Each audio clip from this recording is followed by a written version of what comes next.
William III became King of England, Scotland, and Ireland after the Glorious Revolution of 1688. He was Prince of Orange, a region that is part of present-day France, and was invited to rule England along with his wife, Mary II, daughter of the deposed Catholic King James II. William spent much of his reign in an indecisive war against France and was therefore unpopular in his adopted kingdom.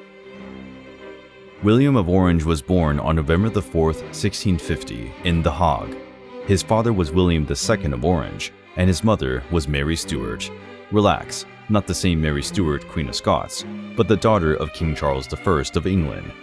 William's father died before he was even born, and the boy lost his mother when he was just 10 years old. Both parents died of smallpox. William became Prince of Orange, named after the small principality near Avignon in southern France. The head of the House of Orange was also one of the rulers of the Dutch provinces.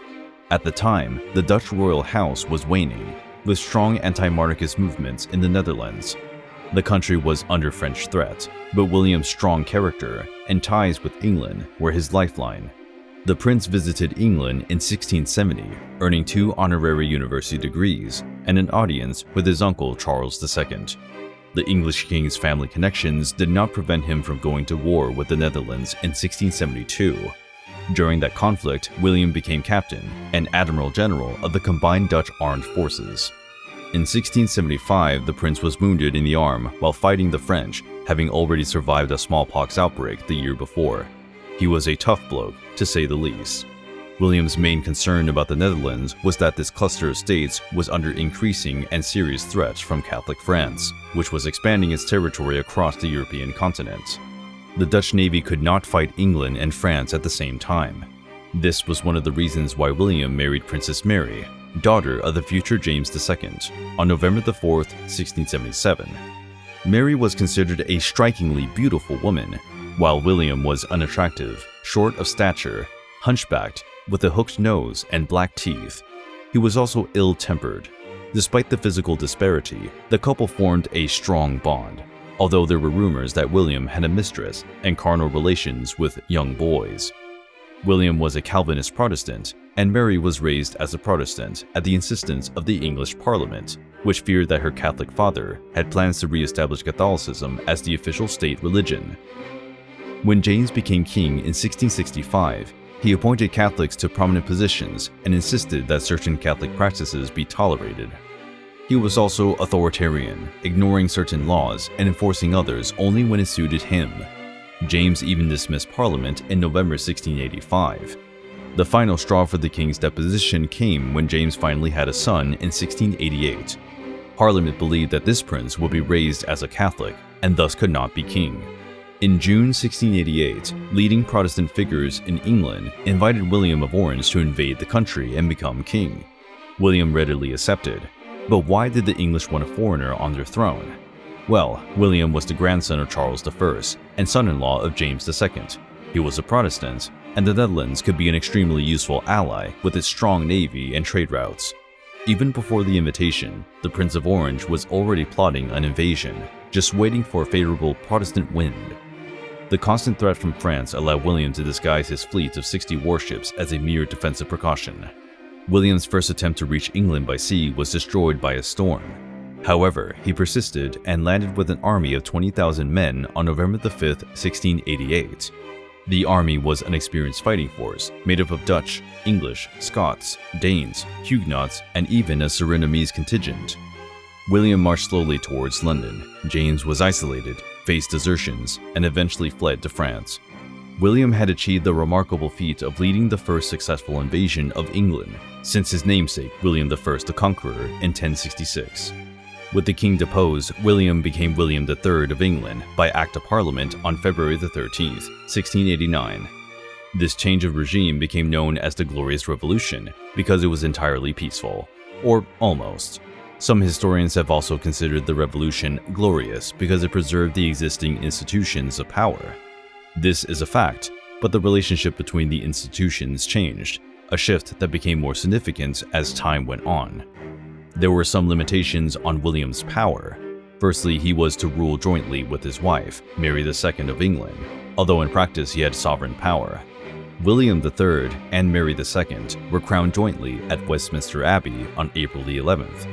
The second constraint was imposed by Parliament when a new form of government was devised, a constitutional monarchy. Over the next few years, numerous laws were passed by Parliament limiting monarchical powers. It was the end of authoritarian monarchs who could shut down Parliament on whim. Now the two institutions ruled together, an arrangement established by the Bill of Rights on December 16, 1689. Parliament had ultimate authority in the key areas of passing laws, taxation, and military command. In other words, the king reigned, but did not rule in a constitutional monarchy. After being deposed, James II did not die. He was forced into exile, and, after being encouraged by Louis XIV, tried unsuccessfully to regain the throne. He then set up the Jacobite group, who tried to rehabilitate the Stuarts in England. Mary, the other half of the crown, represented the continuity of the Stuart line, Englishness, and piety. William, despite his popularity with his adopted subjects, at least represented Protestant military power.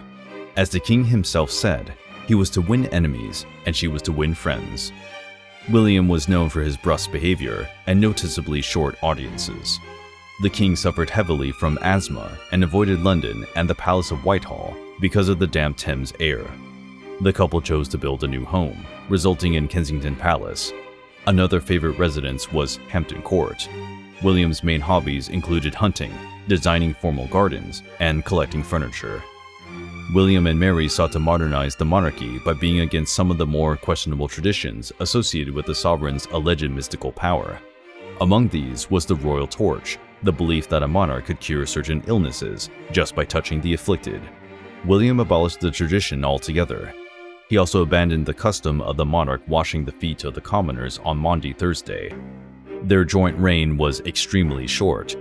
Mary contracted smallpox in December 1694 and died on the 28th of that month. William was devastated by Mary's death at just 32 and refused to marry again. In 1696, the king survived an attempted kidnapping and assassination by Jacobite sympathizers.